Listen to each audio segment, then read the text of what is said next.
So what if your city could actually make being healthy the law?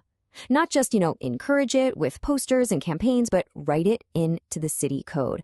Well, it sounds kind of out there, but that's exactly what's starting to happen in parts of China. And honestly, it could change how we think about public health everywhere. Yeah, just think about that for a second. Your city council passing a law about healthy living. No more gentle suggestions, just clear rules. Sounds like something out of a sci-fi movie, right? Well, this isn't some far-off future scenario. In the massive, bustling Chinese city of Hangzhou, this is actually happening. It's becoming a reality. Okay, so how on earth does a city actually legislate health? Let's dive into what Hangzhou is doing with its new rulebook. All right, so starting January 1st, 2026, Hangzhou is rolling out a brand new regulation that's going to touch almost every part of public life. We're talking mandatory labels on high sugar drinks, so you know exactly what you're getting into. School lunches, they'll have to show calorie info. And this thing is comprehensive. It covers everything from health insurance to just general lifestyle guidance. The big idea is to make the healthy choice the easy, obvious choice. But you've got to wonder, why go this far? What's driving this pretty dramatic move? Well, Hangzhou is up against some pretty serious health challenges that needed a bold solution. First off, just the sheer scale of the city is a huge factor. By the end of this year, Hangzhou is going to have more than 12 million people living there. That is a ton of people, and the city is growing fast, which puts a major strain on, well, everything. And on top of that, get this. A full quarter of the entire population is 60 years old or older. And, an aging population naturally means a much, much greater need for healthcare services. The city is really feeling that squeeze. So when you put it all together, you've got this perfect storm of health pressures. You've got that rapid growth, the huge elderly population, and rising rates of chronic diseases. Plus, the resources are spread thin. I mean, check this out. In one district, you've got only 5 public hospitals trying to take care of 1 million people. It's just not enough. And on top of all that, more than 30% of adults are overweight. It was a situation that just screamed for a totally new game plan. So what's the city's prescription for this massive headache? Well, this is where it gets really innovative and honestly pretty interesting.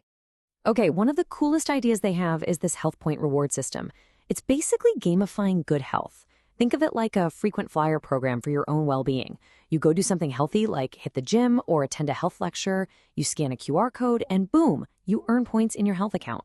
Then you can cash in those points for real-world rewards like a free medical checkup or physical therapy.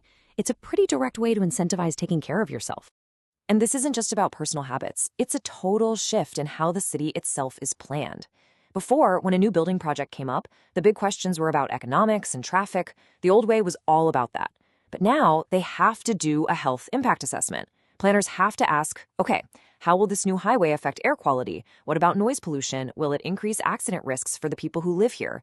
Health is now a core part of urban design. So, see, the city isn't just wagging its finger at people, it's actively building an environment where being healthy is just easier. They're boosting local clinics with nutritional counseling, getting restaurants to offer and label healthier food, and even opening up school and university gyms to the general public. It's all about making the healthy choice the default choice. Okay, let's pull back for a second because Hangzhou isn't just doing this on its own. This is all part of a much bigger national strategy that's been building for years. And you can really see how this has been building over time. It all kicked off back in 2020 with the country's first big comprehensive health law. Then fast forward to 2023, and you get a huge national weight management initiative launched by 16 different government ministries. And now in 2026, we're seeing those big national ideas finally turn into real concrete laws at the city level, just like in Hangzhou. And man, the national numbers really show you why this is such a huge priority. Over half of all adults in China are now considered overweight or obese. And maybe even more worrying, almost 9% of teenagers have hypertension. That's a health issue we usually see in much older people. These are the kinds of stats that force governments to act. So what's fascinating is that while the big push is national, the way it plays out is super local. It's like a nationwide experiment, with different cities trying their own unique tactics to fit their local culture and needs. So you have Hangzhou, which we've been talking about with its whole lifestyle and reward system approach. Then you've got Sichuan province, where they're taking a different tack. They're framing obesity as a disease and sending out lecture tours, even giving out free measurement tools. And then there's Shanghai, which is zeroing in on kids and prevention, using things like family doctor contracts and super strict nutrition standards for schools. And really, all of these different approaches tie back to one central idea, one that's written right into that 2020 national law.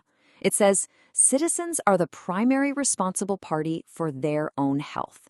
So this isn't just about the government telling people what to do. It's about creating a system where taking responsibility for your own health isn't just expected, but it's actively supported by the state. So where does this all leave us? We're witnessing a pretty radical shift, moving public health from the world of personal advice into the realm of public law. And that's the big question, right? Is this the future? A world where governments don't just suggest, but actually legislate and incentivize healthier lives? It is a massive, fascinating experiment, and you can bet the rest of the world will be watching to see how it turns out. So what do you think? Is this a brilliant step forward for society, or is it a step too far?